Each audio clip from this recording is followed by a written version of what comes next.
Քրիստոս հայրավ իմեռելոց, մեզ և ձեզ մեծ ավետիս։ Այսպես մենք իրավունք ունենք Սուրբ Հարության հրաշագեղ տոնի կապակցությամբ դեռ 40 օր ողջունելու միմյանց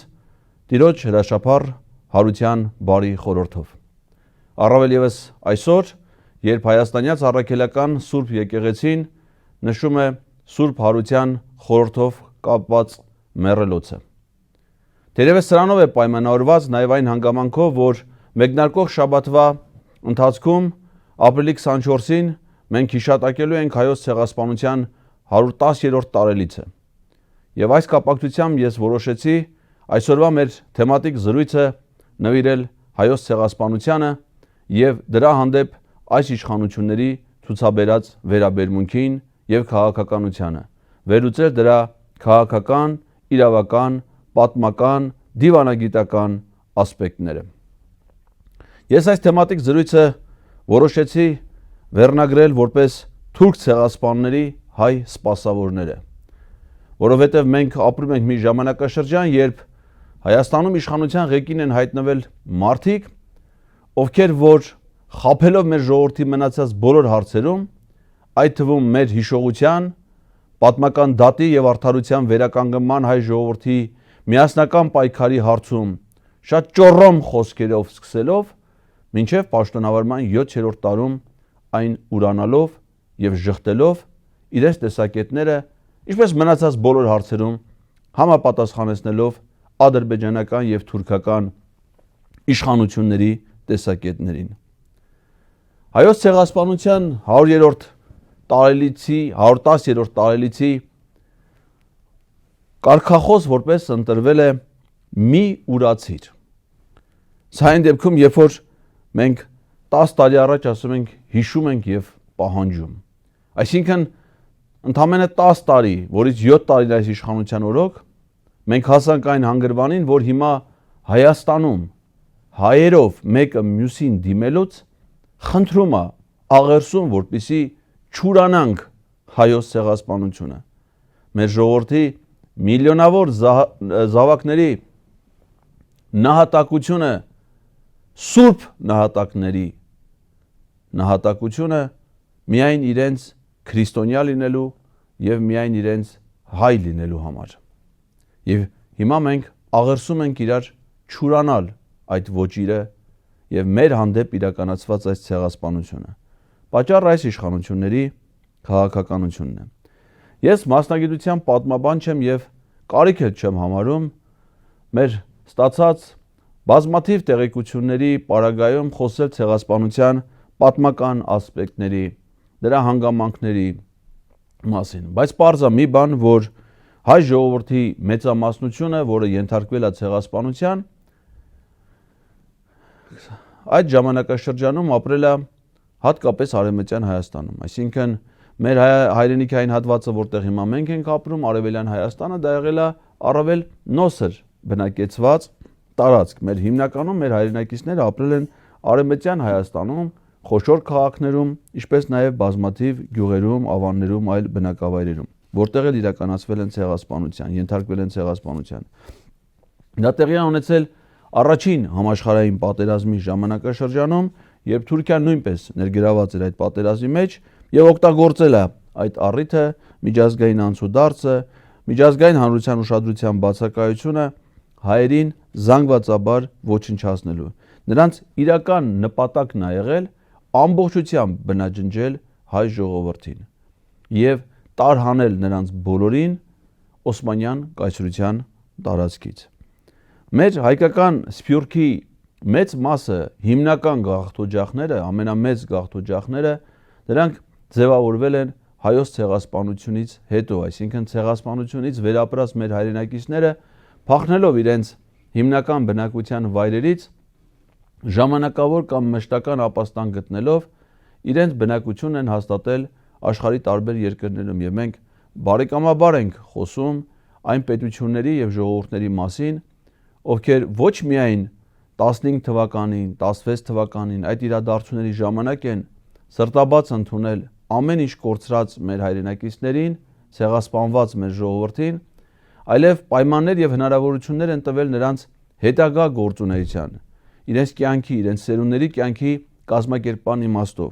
Հսկայական հայկական համայնքներ կան ցեղասպանության ժառանգների շառավիղներով Ֆրանսիայում, Միացյալ Նահանգներում, Արգենտինայում, Ուրուգվայում, Ավստրալիայում, Սիրիայում, Լիբանանում եւ այլուր։ Խորհրդային ժամանակներում, հատկապես երկրորդ համաշխարհային պատերազմից հետո, պետական մակարդակով ուշադրություն է դարձվել հայոց ցեղասպանության խնդրին։ Այստեղ չափազանց կարևոր էր նաև, որ երկրորդ համաշխարհային պատերազմից հետո լեհ իրավապաշտպան Ռաֆալ Լեմկինի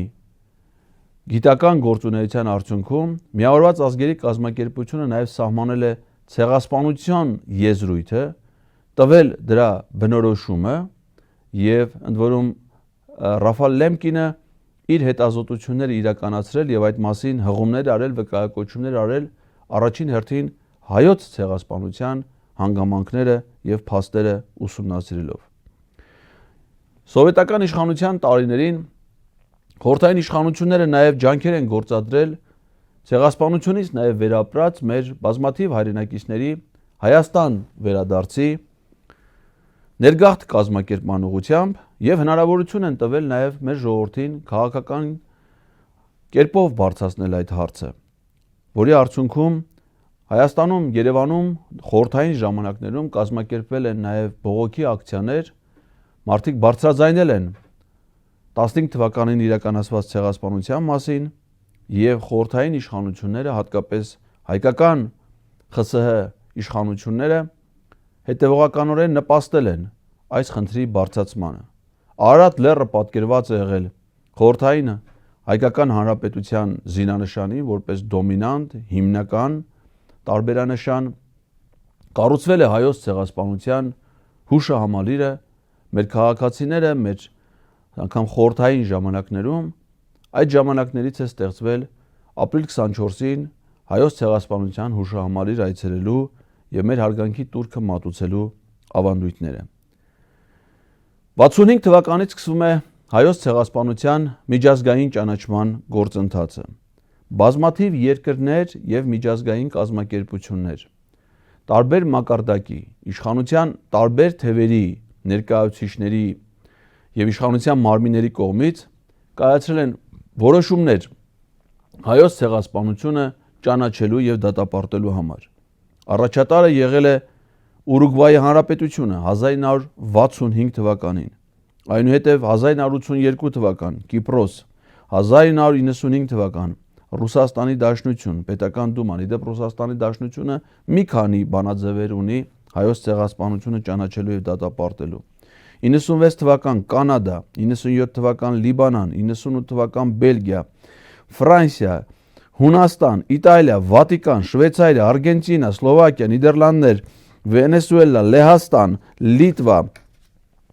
Շվեդիա, Չիլի, Բոլիվիա, Ավստրիա, Լյուքսեմբուրգ։ Այդ շարժը շարունակվել է մինչև 2016 թվական Գերմանիայի Դաշնային Հանրապետություն։ 2021 թվականին ԱՄՆ նախագահ Ջո Բայդենը վերստին գործածել է ցեղասպանության եզրույթը իր ապրիլ 24-յան ուղերձում։ Այս քաղաքականությունը, ճանաչման քաղաքականությունը մասնակազմ է Հայաստանի արտաքին քաղաքականության։ Մեր դիվանագետները բոլոր ժամանակներում եւ իրենց առաքելության երկրներում Հայաստանի դեսպանները, թե ավելի բարձր մակարդակում հանրապետության նախագահները առաջին հերթին, արտաքին գործերի նախարարները իրենց քաղաքական հանդիպումներում, իրենց այցելություններում, այլ պետությունների պատվիրակությունների ընդունելության ժամանակ մշտապես բարձրաձայնել, մշտապես խոսել եւ աջակցել են այս գործընթացին, հայոց ցեղասպանության միջազգային ճանաչմանը։ Ճանաչման եւ դատապարտման գործում անուրանալի հսկայական ավանդ ունեն հայ հեղափոխական դաշնակցությունը, մասնավորապես հայ դատի իր արտերկրում գործող գրասենյակները,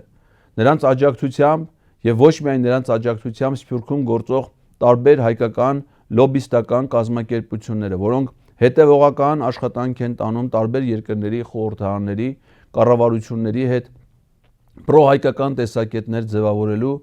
եւ մեր պետության, մեր ժողովրդի շահերը առաջ մղելու, այդ թվում հայոց ցեղասպանություն ճանաչելու եւ դատապարտելու ուղղությամբ։ Հսկայական աշխատանք է իրականացրել եւ շարունակում իրականացնել հայաստանյաց առաքելական Սուրբ եկեղեցին,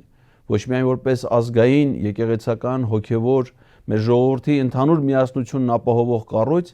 այլև իբրև Սփյուռքում տարբեր համայնքներում գործող հեղինակավոր կրոնական կազմակերպություն, հարգանք վայելող այդ երկրների ժողովուրդների եւ իշխանությունների կողմից եւ իր հարգանք ու հեղինակությունը ծառայեցնելով նաեւ այդ սուրբ եւ ազնիվ նպատակին։ Հայոց ցեղասպանությունը ճանաչվել է նաեւ միջազգային տարբեր կազմակերպությունների կողմից, այդ թվում Եվրոպական խորհրդարանը ընդունել բանաձևեր, կան երկրներ, որոնք ոչ միայն ճանաչել են հայոց ցեղասպանությունը, այլև նաեւ ընդունել են այն քրեականացնող օրենքներ, ինչպիսին է եղել Շվեյցարիան, ինչպիսին եղել է Ֆրանսիան, եւ բազմաթիվ պետությունների ղեկավարներ ապրիլի 24-ին իրենց ուղերձներն են հղում հայ ժողովրդին, ոչ միայն իրենց երկրում ապրող հայ համայնքին, այլ նաեւ Հայաստանի ժողովրդին, Հայաստանի իշխանություններին իրենց ապրումակցումը եւ աջակցությունը բերելով մեր ժողովրդին, թարմ պահելով անգամ 110 տարի առաջվա այս ողբերգությունը, որը որպես հանցանք չունի վաղեմության ժամկետ եւ որը որպես պատմական հիշողություն հավերժ դաջված է լինելու մեր ժողովրդի պատմության էջերում։ Հայաստանը որպես պետություն, ես հիմա ուզում եմ անդրադառնալ ցեղասպանության իրավական ասպեկտներին, պատահական չէ, որ հայոց ցեղասպանության միջազգային ճանաչումն ու դատապարտումը մշտապես համարել է արտաքին քաղաքականության գլխավոր թիրախային ուղղություններից մեկը։ Այդ պարտավորությունը Հայաստանի Հանրապետությունը ստանձնել է դեռևս իր հիմնադիր փաստաթղթով 1990 թվականի օգոստոսի 23-ին ընդունված անկախության մասին հռչակագրով։ Մասնավորապես հռչակագրի 11-րդ կետը սահմանում է.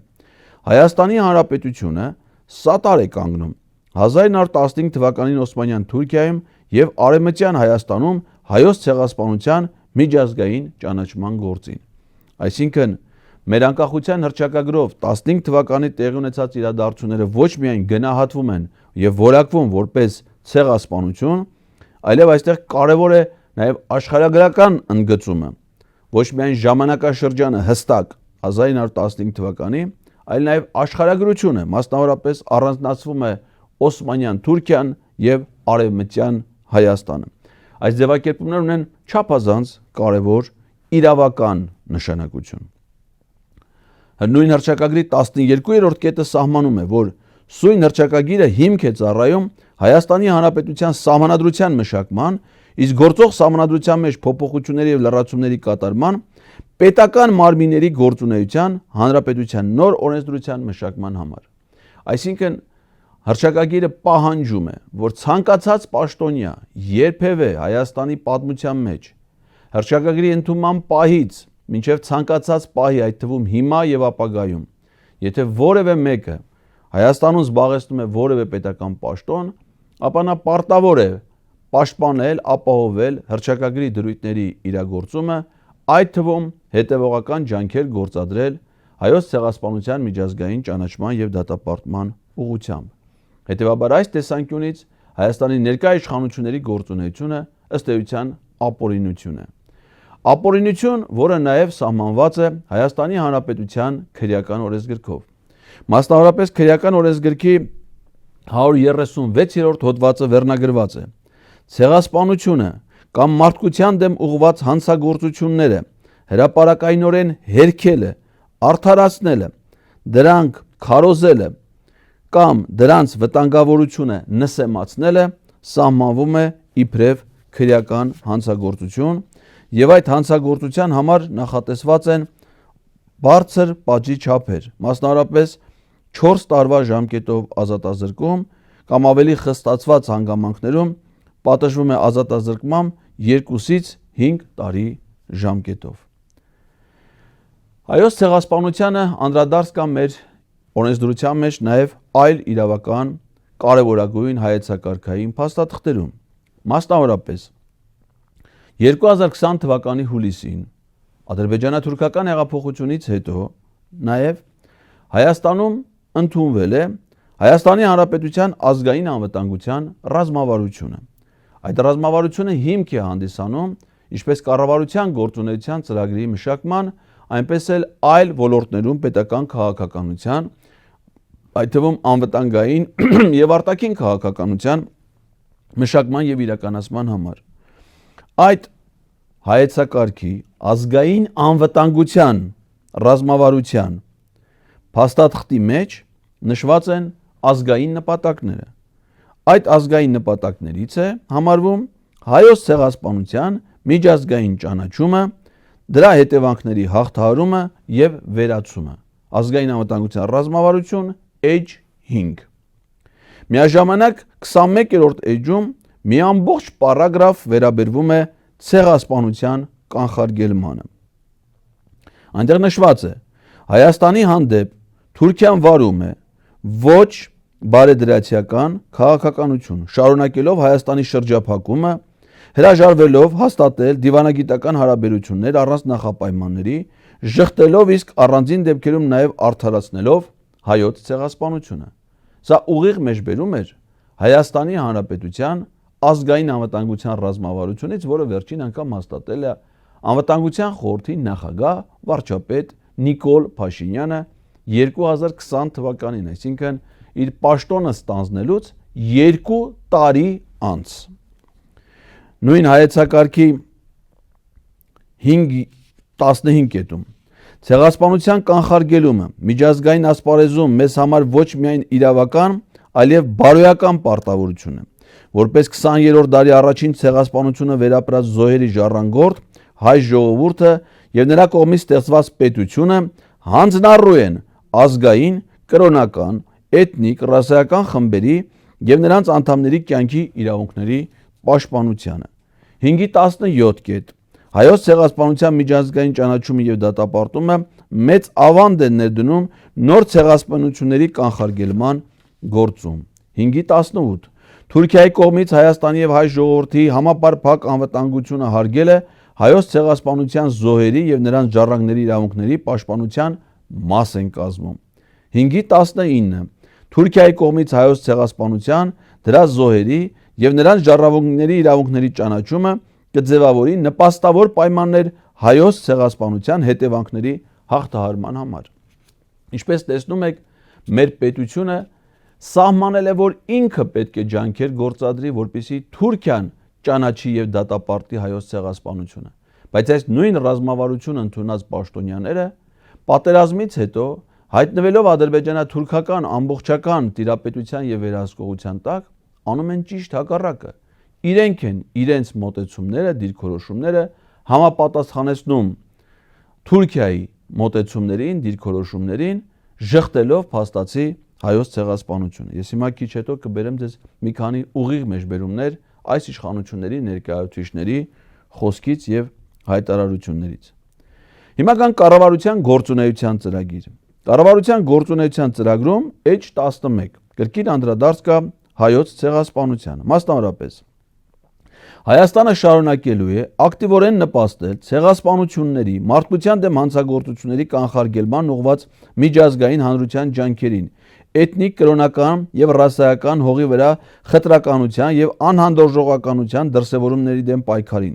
Հայոց ցեղասպանության ճանաչումն ԱՄՆ-ի կողմից էականորեն փոխել է ցեղասպանության միջազգային ճանաչման իրադրությունը։ Հայոց ցեղասպանության միջազգային ճանաչման օրակարգը պիտի ծառայի Հայաստանի անվտանգության երաշխիքների համակարգի ամրապնդմանը եւ սա լինելու է կառավարության առաջնահերթություններից շարքում։ Ցեղասպանության միջազգային ճանաչումը կառավարությունը ծառայեցնելու է ոչ թե տարածաշրջանային լարվածության աճին, այլև ընդհակառակը տարածաշրջանի լիցքաթափման նպատակին։ Սա կառավարության, գործող կառավարության ազգային ժողովի կողմից հավանության արժանացած ծրագրից ուղիղ մեջբերում էր։ Իսկ մեր երկրի սահմանադրությամբ ասում է, որ կառավարությունը դա այն մարմինն է, որը իրականացնում է պետության քաղաքականությունը իր ծրագրի հիման վրա։ Ծրագրի ցանկացած շեղում դա կառավարությանը այլևս սահմանադրական մարմին չի դարձնում եւ դա դառնում է ապօրինի կազմավորում։ Սա, սիրելի հայրենակիցներ, մեջբերում էր կառավարության ծրագրից, որի հետ դուք կարող եք համադրել այս իշխանությունների վերջին շրջանի հայտարարությունները։ Իսկ մինչ այդ մենք ունեցել ենք ցեղասպանության ճանաչման եւ դատապարտման հետեւողական քաղաքականություն, մասնավորապես 100-րդ տարելիցը դարձավ հայոց ցեղասպանության ճանաչման եւ դատապարտման միջազգային հնչեղության հաղորդման մի կարևոր հանգրվան։ Այդ ժամանակ ստեղծվեց Հայոց ցեղասպանության 100-րդ տարելիցի միջոցառումների կազմակերպման պետական հանձնաժողով, որը գլխավորում էր Հանրապետության նախագահը։ Ստեղծված էին տարածաշրջանային հանձնաժողովներ, հիմնականում ըստ առանձին երկրների։ Այդ հանձնաժողովները ղեկավարում էին սփյուռքահայ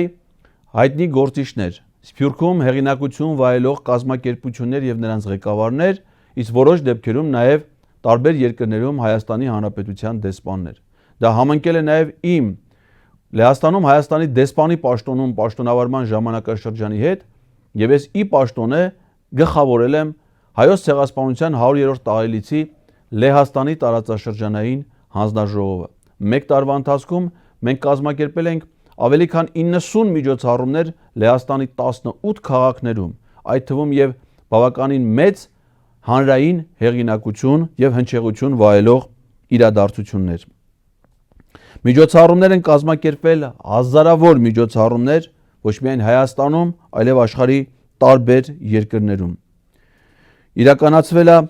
գլխավոր միջոցառումը 100-րդ տարելիցի Երևանում Հայոց ցեղասպանության հուշահամալիրում, որին իրենց մասնակցություն են բերել Ռուսաստանի Դաշնության նախագահը, Ֆրանսիայի Հանրապետության նախագահը, Սերբիայի Հանրապետության նախագահը, Կիպրոսի Հանրապետության նախագահը, տարբեր պետությունների պաշտոնական պատվիրակություններ, տարբեր մակարդակի պաշտոնյաների, խորհրդարանականների մասնակցությամբ։ 100-րդ տարելիցի կապակցությամբ Հանրապետության նախագահը Հայոց ցեղասպանության հուշահամալիրից հանրայնացրեց եւ հայտարարեց 100-րդ տարելիցի հռչակագիրը Հայոց ցեղասպանության կապակցությամբ, որը գլխավորող փաստաթուղթն էր, համազգային փաստաթուղթ էր, ընդունված ամբողջ աշխարհի հայերի, բոլոր կազմակերպությունների մասնակցությամբ։ Հայաստանյաց առաքելական Սուրբ եկեղեցին որոշում կայացրեց սրբադասել Հայոց ցեղասպանության սուրբ նահատակներին։ Սա թերևս եկեղեցական պատմության մեջ նաև բացառիկ իրադարձություն էր ոչ միայն հայաստանյաց առաքելական Սուրբ եկեղեցու իմաստով, այլև առհասարակ քրիստոնեական եկեղեցիների իմաստով, որովհետև սրբադասում էր ոչ թե անհատ, ոչ թե գործիչ, որը իր սրբագույն ծառայություններն է բերել քրիստոնեական հավատքին եւ եկեղեցիներին, այլ սրբադասվեցին անանուն սրբեր, նահատակներ միայն այն բանի համար, որ իրենք նահատակվել են հանուն իրենց հայրենիքի եւ հանուն իրենց քրիստոնեական հավատքի։ Այդ վեհաշուկ արարողությունը տեղի ունեցել Մայր աթոռում,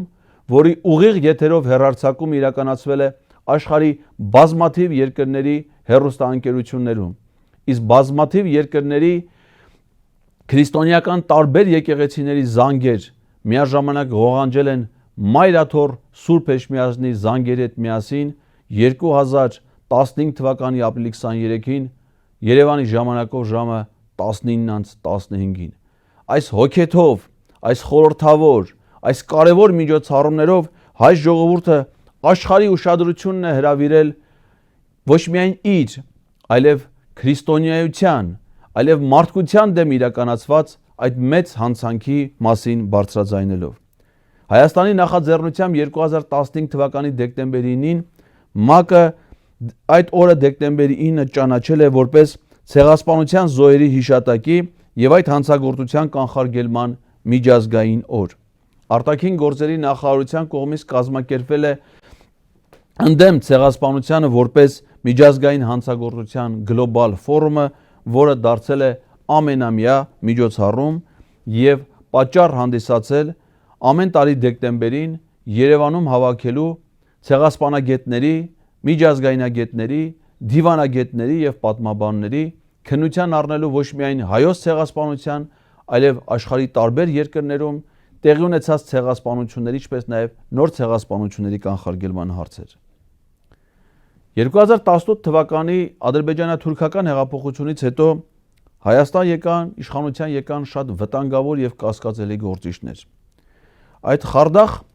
խաբեբան շարլատանների պարագլուխը Նիկոլ Փաշինյանը պարզում է, որ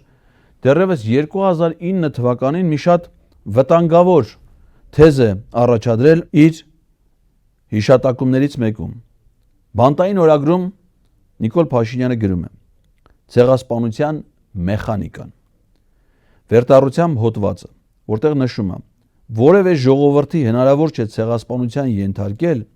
եթե այդ ժողովրդի գիտակցության մեջ գործարկված չէ ցեղասպանության մեխանիկան։ Այս վտանգավոր եւ անմիտ թեզը նա կրկնել է նաեւ վերջերս 2024-2025 թվականներին ըստ էության հայ ժողովրդին մեղադրելով թուրքերի կողմից ցեղասպանության ենթարկվելու համար։ Բայց իշխանության ղեկին գալով, իմանալով հայ ժողովրդի իրական զգացողություններն ու զգացմունքները, նա հանդես է եկել բազմաթիվ սրտաշունչ ելույթներով, դատապարտելով հայոց ցեղասպանությունը, խոսելով տարբեր երկրների եւ կազմակերպությունների կողմից ցեղասպանության ճանաչման եւ դատապարտման մասին։ Օրինակ ԱՄՆ կոնգրեսի կողմից ցեղասպանության ճանաչող դատապարտող բանաձև ընդունելուց հետո 2019 թվականի հոկտեմբերի 30-ին գրում է. Ողջունում եմ հայոց ցեղասպանության ճանաչման վերաբերյալ ԱՄՆ կոնգրեսի ներկայացուցիչների պալատի պատմական քվեարկությունը։ Բանաձևը հզոր քայլ է պատմական արդարության ու ճշմարտության ուղղությամբ, որը նաև մխիթարանք է հաղորդում հայոց ցեղասպանության փրկվածների ժառանգներին եւ այլն։ Բազմաթիվ այլ ուղերձներ, հայտարարություններ ապրիլի 24-ին։ Անգամ 2020 թվականի 44-օրյա պատերազմի ժամանակ ինչպես իր ուղերձներում, այնպես էլ տարբեր միջազգային լրատվականներին տված հարցազրույցներում Նիկոլ Փաշինյանը հիշատակում է, որ սա պատերազմ է ոչ միայն Ադրբեջանի դեմ, այլև Թուրքիայի դեմ, եւ Թուրքիայի ուղիղ մասնակցությունը 44-օրյա պատերազմին ըստ իր արձանագրումների, դա Թուրքիայի անառողջ նպատակների, մարդասպան նպատակների շարունակումն է, որով նպատակ ունեն բնաջնջել հայ ժողովրդին, տեղահանել հայ ժողովրդին իրենց պատմական հայրենիքից եւ սպառնալիքներով վերացնել հայոց անկախ պետականությունը։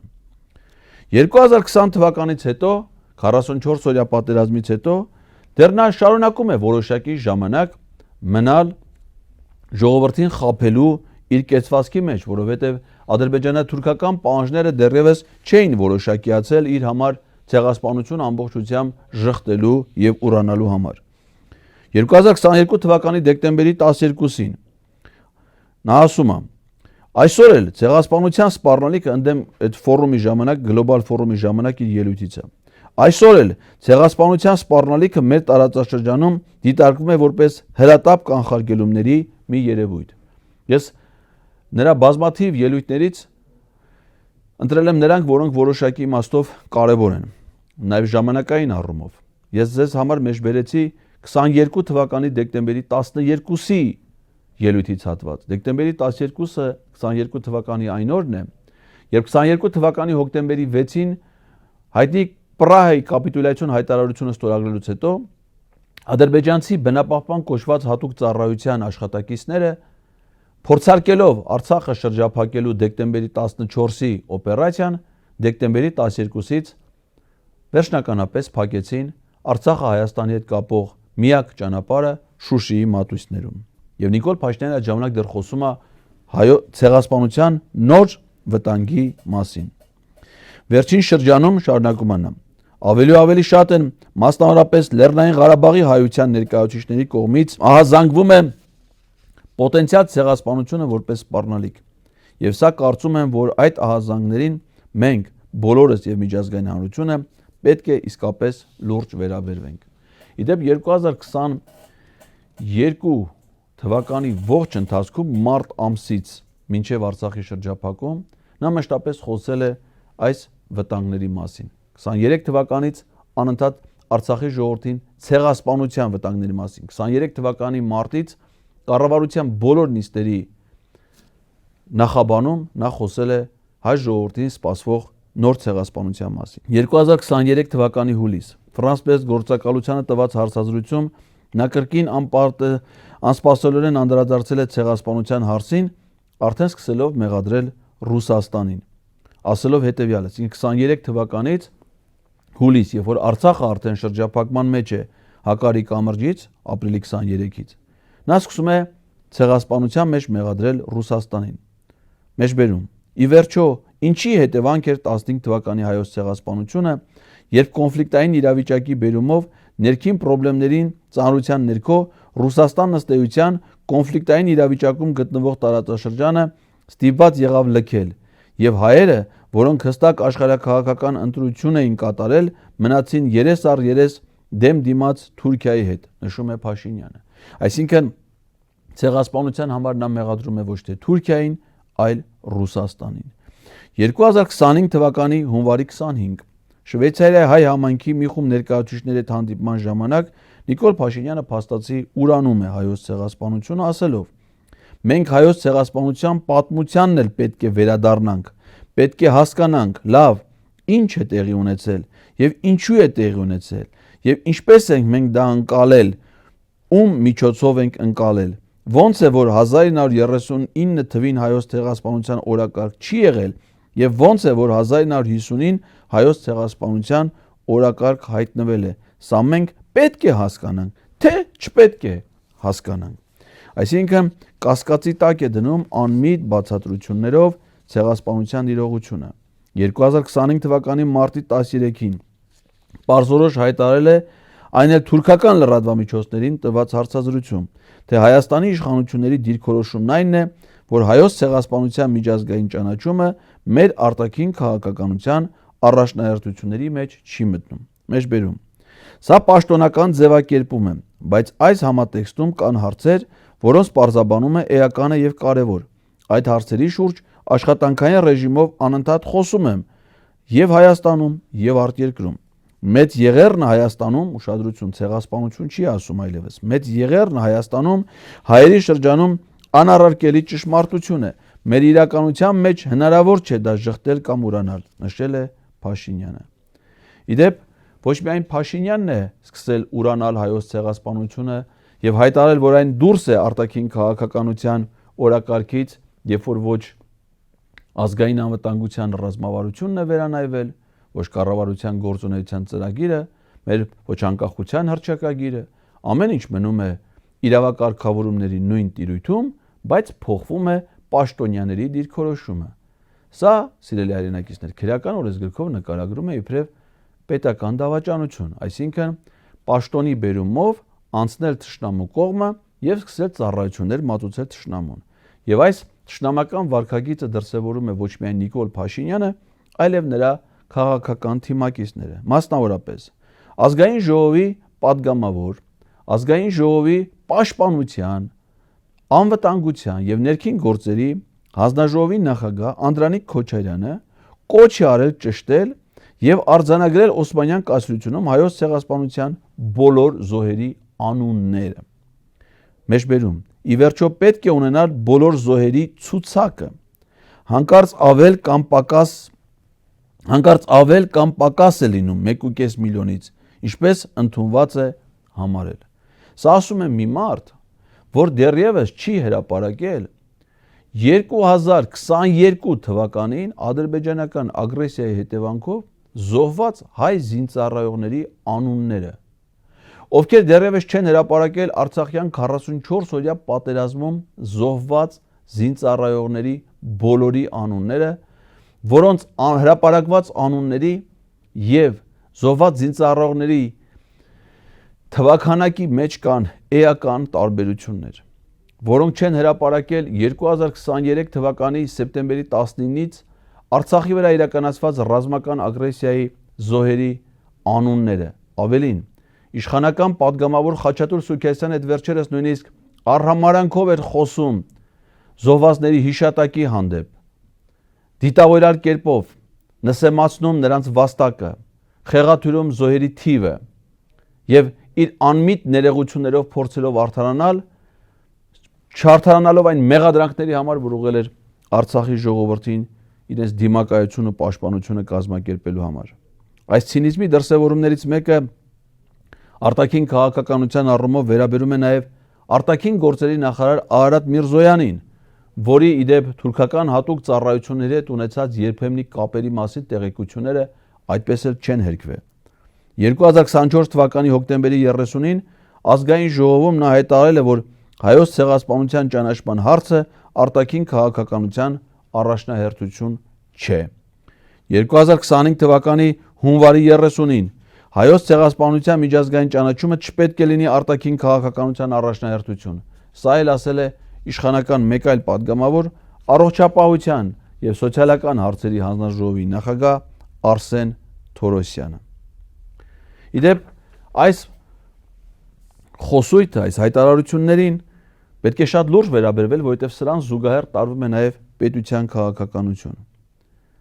Բազմաթիվ դեպքեր են եղել, երբ որ հայ պաշտոնյաները սկսել են իրենց ակտիվ փոխգործակցությունը հատկապես թուրք պաշտոնյաների հետ։ Դրա հիմքը դրել է Նիկոլ Փաշինյանը 2022 թվականի հոկտեմբերի 6-ին Պրահայում Թուրքիայի նախագահ Ռեջեփ Թայիփ Էրդողանի հետ հանդիպման ժամանակ։ Լուսանկարում այդ պատկերն է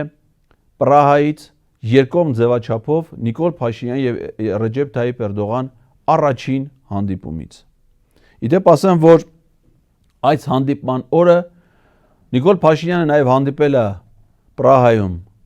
Ադրբեջանի նախագահ Իլհամ Ալիևի հետ եւ ոչ միայն հանդիպել, այլ ստորագրել է Շարլ Միշելի եւ Էմանուել Մակրոնի հետ միասին երկրորդ կապիտուլյացիոն հայտարարությունը Պրահայի հայտնի հայտարարությունը հոկտեմբերի 6-ից, որով պատմության մեջ առաջին անգամ գտնվեց հայ պաշտոնյա, որը Արցախը ճանաչեց Ադրբեջանի կազմում եւ դրան հաջորդեց Արցախի շրջափակումը, Արցախում տեղահանությունը եւ ցեղասպանությունը, այսինքն այս նկարը ազդարարում է 21-րդ դարի նոր ցեղասպանության մեկնարկի մասին։ Այդ ցեղասպանության հեղինակները պատկերված են այս կադրում՝ կողք կողքի, ձեռք ձեռքի։ Թուրքիայի նախագահ Ռեջեփ Թայիփ Էրդողան եւ նրա շահերի սպասավոր Հայաստանի վարչապետ Նիկոլ Փաշինյանը։ Խորհրդանշական մի օր, հոկտեմբերի 6։ Իդեպ այս հանդիպումից առաջ, երբ որ Էրդողանը գնում էր հանդիպման վայր, թուրք լրագրողներից մեկը նրան հարցրեց. «Պարոն նախագահ, ինչպես եք պատրաստվում վարվել հայերի հետ»։ Էրդողանը ընդհանրապես պատասխանեց. «Այնպես ինչպես վարվել ենք մինչև հիմա, այդպես էլ կվարվենք այսուհետ»։ Այսինքն, եթե ենթարկել ենք ցեղասպանության, կենթարկենք ցեղասպանության, եթե պահել ենք շրջափակման մեջ, ապա կշարունակենք պահել շրջափակման մեջ, եթե պատերազմել ենք նրանց դեմ, կշարունակենք պատերազմել։ Այս նույն Էրդողանն է, որը 2020 թվականի դեկտեմբերին Ադրբեջանի նախագահ Իլհամ Ալիևի հետ Բաքվի ազատության հրապարակում ընդունել է 44-օրյա պատերազմի ադրբեջանական հաղթանակը խորհրդանշող զորահանդեսը։ Եվ այս նույն Էրդողանի երդման արարողությանն է շտապել Նիկոլ Փաշինյանը 2023 թվականի հունիսին մասնակցելու նրա վերստին վերընտրվելու կապակցությամբ երդման արարողությանը։ Այն նույն ժամանակաշրջանում, երբ որ արդեն Արցախը գտնվում էր տոտալ շրջափակման մեջ, այդ շրջափակումից անցել էր 6 ամիս, արդեն դեղատներում սպառվել էին դեղերը, արդեն խանութներում սպառվել էին սննդի պաշարները, մարդիկ ապրում էին ճարահայտել ամենածանր պայմաններում, շրջափակման մեջ էր գտնվում Արցախի պաշտպանության բանակը, Հայաստանի իշխանությունները չէին կարողանում օգնություն հասցնել շրջափակման մեջ գտնվող արցախցիներին, բեռնված բեռնատարները մարդասիրական օգնությամբ, պարենամթերքով եւ դեղերով մնացել էին Հակարի կամրջի մոտ, որոնք այդպես էլ չկարողացան հատել Հակարի կամուրջը եւ հայտնվել Ստեփանակերտում։ Թուրքիայի մեկնել ազգային ժողովի նախագահ Ալեն Սիմոնյանը մասնակցելու Սևծովյան տնտեսական համագործակցության կազմակերպության խորհրդանական վեաժողովի աշխատանքներին։ 3 անգամ անընդմեջ առանց խափանումների Թուրքիայի արտաքին գործերի նախարարության կողմից կազմակերպվող Անտալիայի դիվանագիտական ֆորումին, այս թվում նաև այս տարվա ֆորումին իր մասնակցությունն է բերել արտաքին գործերի նախարար Արարատ Միրզոյանը, որը 2023 թվականին ֆորումի չեղարկման պատճառով չի մասնակցել ֆորումին, չնայած որ նախապես հաստատել էր իր մասնակցությունը, սակայն այդ ժամանակ, ինչպես պատկերված է լուսանկարում, նա երկկողմ ձևաչափով էր այցելել Թուրքիա, ընդ որում ոչ միայն աղետի վայր, այլև մայրաքաղաք Անկարա, ընդունելության արժանացել Թուրքիայի արտաքին գործերի նախարարության կողմից եւ դրանից հետո շտապել երկրաշարժի վայր, ծանոթանալով այնտեղ հայ փրկարարների կողմից իրականացվող որոնողափրկարարական աշխատանքներին եւ հետևելով մարդասիրական օգնության բաշխմանը, որը Հայաստանը ուղարկել էր Թուրքիա, բայց չէր կարողանում ուղարկել Արցախ։ Այսպիսի թրքասեր եւ թրքահապատակ գործունեություն են ծավալում այս իշխանությունները։ որը հանգեցրեց 21-րդ դարի նոր ցեղասպանության արդեն Արցախում։ 2023 թվականի սեպտեմբերի 19-ին այն ինչ տեղի ունեցավ Արցախում, դա ամբողջությամբ համապատասխանում է ցեղասպանության սահմանմանը, բնութագրմանը եւ նկարագրությանը։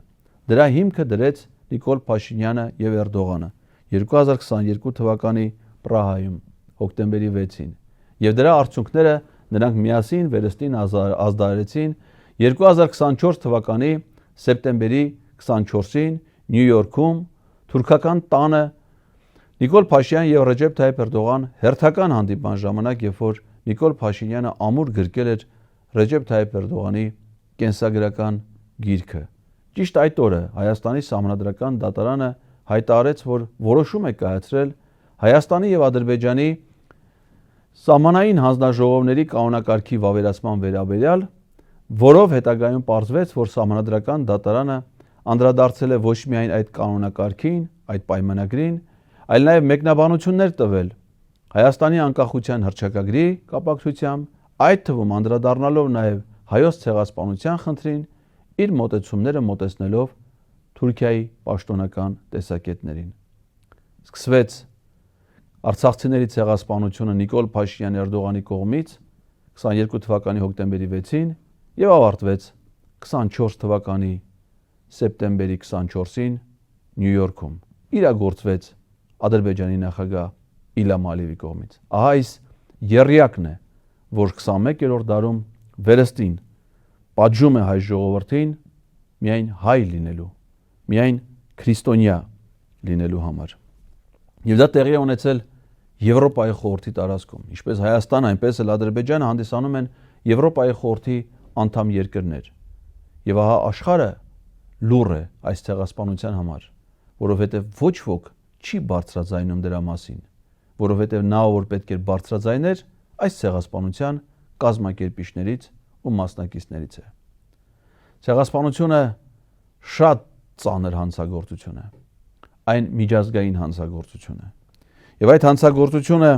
իրականացրած Ռեջեփ Թայիփ Էրդողանը, Իլհամ Ալիևը եւ Նիկոլ Փաշինյանը երբևէ չեն կարող ազատվել պատժից ու պատասխանատվությունից։ Ցեղասպանության բազմաթիվ կազմակերպիչներ հայ կամավորականների սխրանքներով, նրանց որոշումներով եւ գործողություններով գնդակահարվել են տարբեր ժամանակներում։ Բայց դա արդարադատության արտադատարանային դրսևորում է։ Արդարադատությունը առաջին հերթին հասնում է դատարաններում։ Եվ ես հուսով եմ, որ Հայաստանի դատարանները, միջազգային դատարանները ի վերջո արժանի պատիժ կնախատեսեն այս 3 հանցագործների, այս թիմակիցների համար, որոնք 3-ն էլ դեռևս շարունակում են մնալ իշխանության ղեկին եւ 3-ն էլ շարունակում են գործել նոր հանցագործություններ հայ ժողովրդի համար։ Այս հանգրվանում նրանց հանցանքի դրսևորումը այլևս Հայաստանի մնացած հատվածում մնացած հայ ժողովրդին բնաջնջելն ու բռնի տեղահանելն է, որի հիմքը կարող է հանդիսանալ միայն Հայաստանի Հանրապետությունը որպես պետական կազմավորում լուծարելը։ Անկախության հռչակագրի դեմ ոտնձգությունները, Թուրքիայի եւ Ադրբեջանի պահանջով նոր սահմանադրության ընդունումը, դրանից անկախության հռչակագրի դուրս բերումը, որի մասին արդեն վերջապես ուղիղ հայտարարեց Նիկոլ Փաշինյանը, մինչ այդ մասին հայտարարելով տարբեր պաշտոնյաների շուրթերով, տարբեր տեքստերով, այժմ արդեն խիստ որոշակի հայտարարվեց անկախության հռչակագիրը մեր օրենսդրությունից դուրս բերելու մասին ընդհանրապես։ Դրան նպաստող էր նաև Սահմանադրական դատարանի որոշումը, որի կապակցությամբ իմ հնչեցրած քննադատությունների համար ես այսօր ինքս եմ կանգնած դատարանի առջև մեղադրյալի կարգավիճակում։ Ես կպաշտպանեմ ինձ։ Ես կպաշտպանեմ մեր ժողովրդին, ես կպաշտպանեմ մեր պետությանը ադրբեջանա-թուրքական ռեժիմից։ Ես կպաշտպանեմ ինձ դատարանում, իսկ դատարանից դուրս արդարացման որոշումով դուրս գալուց ես կշարունակեմ այդ պայքարը փրկելու մեր պետությունը, փրկելու մեր ժողովրդին ադրբեջանա-թուրքա-նիկոլական ռեժիմի կեղտոտ այրոնոտ ճիրաններից։ Ես վստահ եմ, որ այդ պայքարում ես մենակ չեմ լինի։ Ես վստահ եմ, որ այդ պայքարում ես մասը կկազմեմ յուրաքանչյուր ազնիվ հայի, իր պետության, իր ժողովրդին սիրող, իր պետության եւ իր ժողովրդի համար կենաց մահու պայքար մղած մեր 100,000-ավոր հայրենակիցների, մեր ժողովրդին եւ պետությանը, մեր զինված ուժերին իրենց ծառայությունը բերած 100,000-ավոր քաղաքացիներին, մեր հայրենիքի պաշտպանության ու ազատության, Արցախի անկախության, Հայաստանի անկախության համար իրենց կյանքը նվիրաբերած մեր քաջորդիների հարազատներին։ Մենք բոլորս միասնաբար, իբրև հայ, իբրև գիտակից քաղաքացի, ինչպես 21-րդ դարում ապրող եվրոպացի, պարտավոր ենք տեր կանգնել մեր երկրին, մեր պետությանը, մեր արժանապատվությանը, մեր պատմությանը եւ դրա վրա հիմնել ու զարգացնել հզոր, լուսավոր, անկախ պետականություն։ Փառք հայոց ցեղասպանության գործում, ճանաչման ու դատապարտման գործում իրենց նշանավոր ավանդը բերած բոլոր հայրենակիցներին։ Բարի հիշատակ, խունգ եւ աղոթք հայոց ցեղասպանության բոլոր նահատակներին, այդ թվում 2023 թվականին Արցախում նահատակված հայոց նոր ցեղասպանության զոհերի հիշատակին։ Փառք եւ հավերժական կյանք Աստվածատուր մեր երկրին, Հայաստանի Հանրապետությանը։ Շնորհակալ եմ ուշադրության համար, սիրելի հայրենակիցներ, բաժանորդագրվեք 168-ի YouTube-յան ալիքին, հավանեք եւ տարածեք այս տեսանյութը, կիսվեք այն ձեր սոցիալական հաշիվներում, մեկնաբանություններում թողեք ձեր կարծիքը, եթե կուզենաք, որ մենք դրանց ծանոթանանք։